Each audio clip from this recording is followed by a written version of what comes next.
പശ്ചിമേഷ്യയിലെ സംഘർഷം അവസാനിപ്പിക്കാനുള്ള കരാർ ഉറപ്പാക്കാൻ ഇറാന് $12 ബില്യൺ വാഗ്ദാനം ചെയ്തെന്ന റിപ്പോർട്ടുകൾ തള്ളി ഖത്തർ. സമാധാന ശ്രമങ്ങൾ അട്ടിമറിക്കാൻ ലക്ഷ്യമിട്ടിട്ടുള്ളതാണ് ഇത്തരം റിപ്പോർട്ടുകളെന്ന് ഖത്തർ വിദേശകാര്യ മന്ത്രാലയം വ്യക്തമാക്കി. അന്താരാഷ്ട്ര തലത്തിൽ ഖത്തർ നടത്തുന്ന നയതന്ത്ര ഇടപെടലുകളുടെ സുതാര്യത എല്ലാവർക്കും ബോധ്യമുള്ളതാണെന്നും മന്ത്രാലയം കൂട്ടിച്ചേർത്തു. അബ്ബാസ് മുഹമ്മദ് വിശദാംശങ്ങളുമായി ചേരുന്നുണ്ട്. അബ്ബാസ്, പറയൂ വിവരങ്ങൾ. ദിനിഷ, ഒരു യു.എസും ഇറാനും തമ്മിലുള്ള ഈ പ്രശ്നത്തിൽ ഒരു സമാധാന കരാറിലെത്താൻ വേണ്ടി $12 ബില്യൺ ഒരു വാഗ്ദാനം ഖത്തർ നടത്തി ഇറാനോട് നടത്തി എന്നുള്ളതായിരുന്നു ഒരു റിപ്പോർട്ടുകൾ ഉണ്ടായിരുന്നത്. ഇതാണ് ഇപ്പോൾ ഖത്തർ വിദേശകാര്യ മന്ത്രാലയം നിരാകരിച്ചിട്ടുള്ളത്. ഖത്തർ വിദേശകാര്യ മന്ത്രാലയം വക്താവ് ഡോക്ടർ മാജിദ് അൽ അൻസാരിയാണ് ഇതു സംബന്ധിച്ച പ്രസ്താവന ട്വിറ്ററിലൂടെ നടത്തിയത്. ഇത്തരം ശ്രമങ്ങൾ നിലവിൽ നടക്കുന്ന സമാധാന ശ്രമങ്ങളെ അട്ടിമറിക്കാനുള്ളതാണ്. നയതന്ത്ര ശ്രമങ്ങളിൽ ഖത്തറിൻ്റെ ഒരു സുതാര്യതയും അതുപോലെ തന്നെ വിശ്വാസ്യതയും എല്ലാവർക്കും അറിയാവുന്നതാണ്.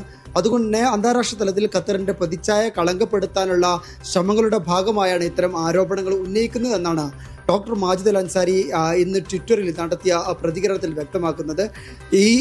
ഇതിൻ്റെ ഒരു പശ്ചാത്തലം എന്ന് പറയുന്നത് യു.എസും ഇറാനും ഇടയിലെ സമാധാന സംഭാഷണങ്ങളുമായിട്ട് ഇറാനിൽ നിന്നുള്ള ഇറാൻ വിദേശകാര്യമന്ത്രി അബ്ബാസ് അറാഗ്ചി, അതുപോലെ തന്നെ Iran parliament speaker, Iran central ബാങ്കിന്റെ മേധാവി, ഈ 3 പേരും ദോഹയിൽ കഴിഞ്ഞ ദിവസം ഉണ്ടായിരുന്നു. ഇവർ ഇതുമായി ബന്ധപ്പെട്ട ചർച്ചകൾ നടത്തിക്കൊണ്ടിരിക്കുകയാണ്. ഇതിൻ്റെ ഒരു ഔട്ട്കം എന്താണ് എന്നുള്ള കാര്യത്തിൽ നമുക്ക് ഇതുവരെ വ്യക്തതയില്ല. ഖത്തർ വിദേശകാര്യ മന്ത്രാലയമോ അതോടൊപ്പം മറ്റു ഔദ്യോഗിക വൃത്തങ്ങളോ ഇതുമായി ബന്ധപ്പെട്ട കാര്യങ്ങളെക്കുറിച്ച് പ്രതികരിച്ചിട്ടില്ല. അത് നമ്മൾ പ്രതീക്ഷിക്കുകയാണ്. ഇതിനിടയിലാണ് ഇങ്ങനെ ഒരു ആരോപണം ഉണ്ടാകുന്നത്. അതാണ് ഇപ്പോൾ നിഷേധിച്ച് ഖത്തർ വിദേശകാര്യ മന്ത്രാലയം രംഗത്ത് വന്നിട്ടുള്ളത്.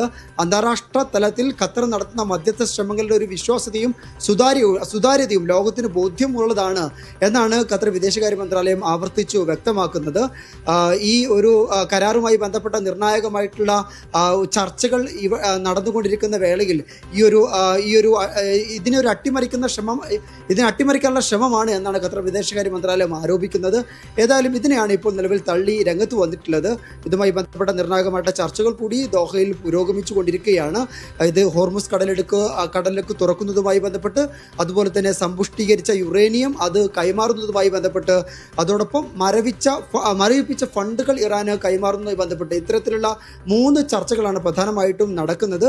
നേരത്തെ സമാധാന കരാറുമായി ബന്ധപ്പെട്ട് തയ്യാറാക്കിയ ധാരണാപത്രത്തിൽ ഇതിലെ ആശയക്കുഴപ്പങ്ങൾ അതിൽ കൂടുതൽ വ്യക്തത തേടിയിട്ടാണ് ഇറാൻ സംഘം ദോഹയിലുള്ളത്. വിനിഷ. അബ്ബാസ് മുഹമ്മദാണ് വിശദാംശങ്ങൾ ദോഹയിൽ നിന്ന് പങ്കുവച്ചത്.